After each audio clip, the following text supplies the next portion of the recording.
Últimas notícias do São Paulo, detalhes da viagem para Quito, atualização de alguns lesionados do São Paulo, provável escalação e Caio Jorge quase foi do São Paulo em 2 oportunidades.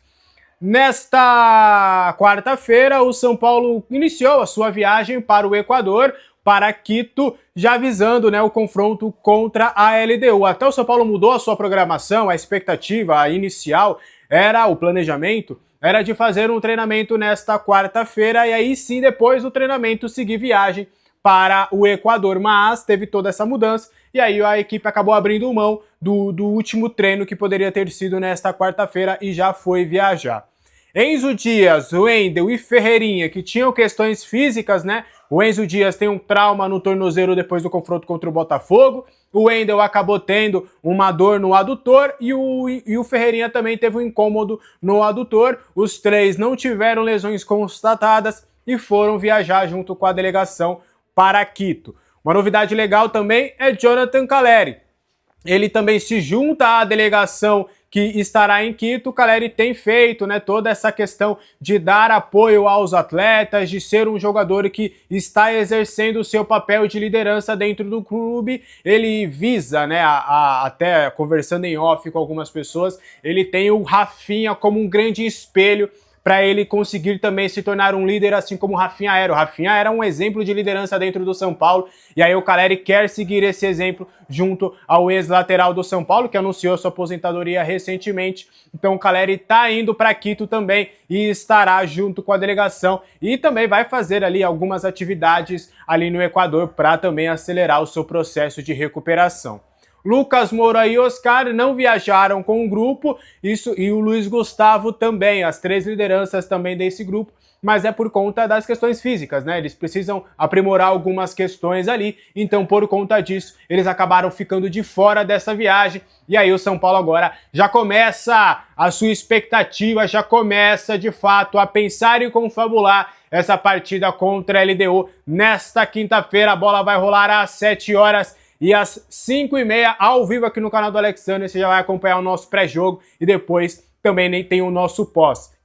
Como que tá a sua expectativa aí para São Paulo e LDU? Eu quero saber a sua opinião nos comentários.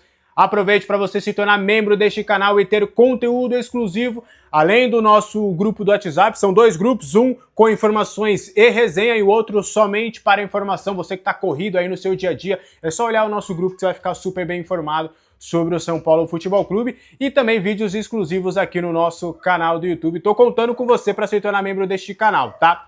Bora continuar trazendo ainda mais informações sobre o São Paulo Futebol Clube.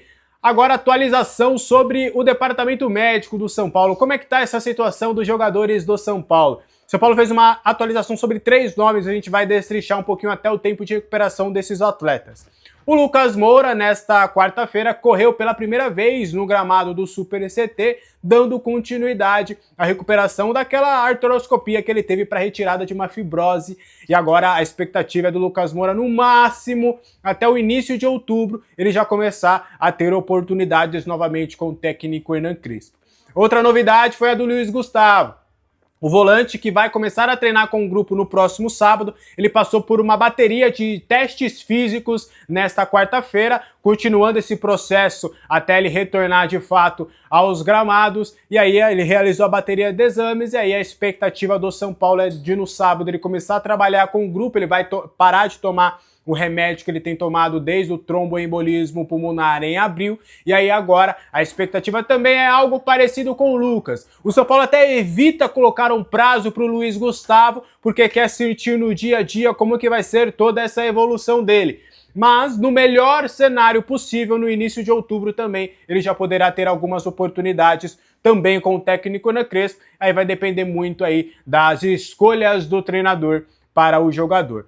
O André Silva também fez um trabalho de fortalecimento muscular ali no joelho, Ele tá com esse probleminha no joelho desde aquela partida contra o Atlético Mineiro, ele tá fora, ele preferiu não passar por uma operação neste momento, foi uma escolha dele, até o doutor Moisés Cohen sugeriu que fosse feita a intervenção cirúrgica, mas o atleta, ouvindo outros especialistas também, no fim das contas ele tomou a decisão de não operar, porque ele vive também uma expectativa, uma chance, vislumbra ali uma possibilidade de ainda atuar nessa temporada. Ele fez trabalhos internos de fortalecimento, dando continuidade também ao seu trabalho de recuperação. O que você acha desses três? Quem está fazendo mais falta? Quero saber a sua opinião nos comentários. Provável escalação do São Paulo para pegar a LDU. Será que o Rigoni pode ser titular? Bora destrinchar um pouquinho sobre algumas modificações que o técnico Hernan Crespo tem pensado para esse compromisso.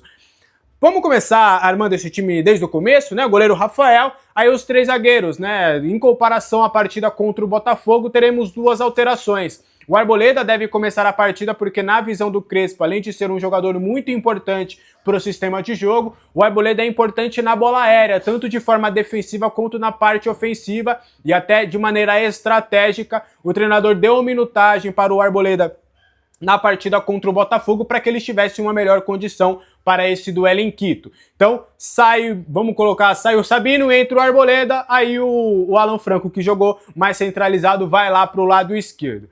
A outra alteração é a saída do Rafael Tolói, que estreou bem contra o Botafogo, para o retorno do Ferrarese. Ele só tinha sido poupado por conta de ter jogado as duas partidas na data FIFA com a Venezuela, então para não ter algum desgaste, o Crespo deixou aí o Ferrarese no banco de reservas.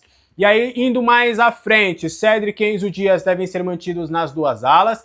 Marcos Antônio e Bobadilla devem novamente voltar a fazer a dupla de volantes. O Bobadilla voltou aí da data FIFA, ele ficou de fora da partida contra o Botafogo por estar suspenso. E o Marcos Antônio também, assim como o Arboleda, houve uma estratégia para que ele tivesse minutos contra o Botafogo para estar em um melhor ritmo para a partida contra a LDU. E o Rodriguinho deve ser mantido no time titular hoje. O Rodriguinho é uma peça titular nesse esquema montado pelo Crespo.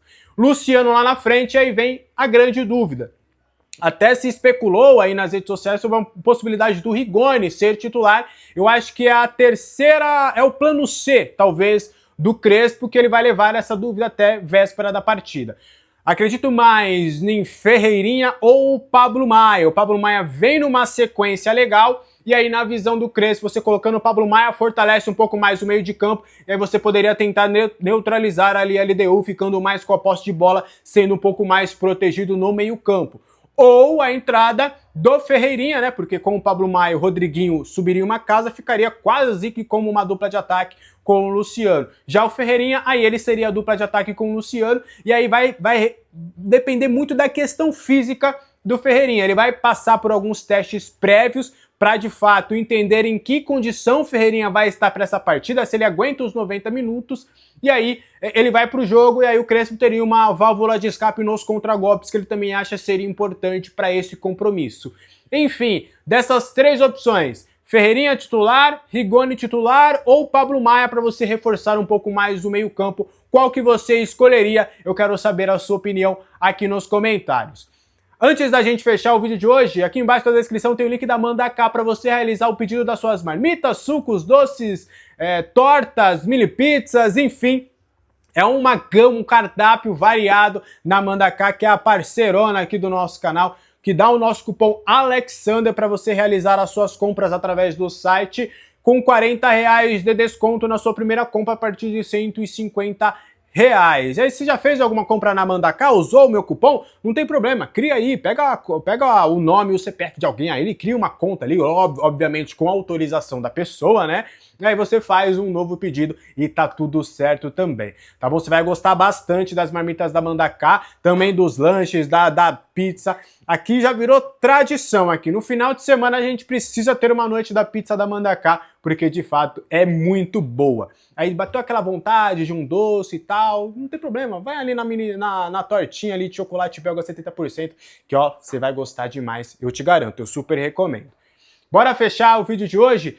Caio Jorge no São Paulo, rapaz, isso já poderia ter acontecido em duas oportunidades. Vou pegar aqui o gancho da entrevista que ele deu para o Cruzeiro Cast, falando um pouquinho do início da sua trajetória como jogador nas categorias de base, que ele passou por alguns testes, na visão dele, ele acabou não ficando no clube, porque ele era franzino na época, ele tinha jogado muito bem, mas por ele ser franzino, na visão dele, ele acabou ficando de fora. Eu vou pegar aspas aqui do Caio Jorge, para vocês entenderem um pouco do que a gente está falando.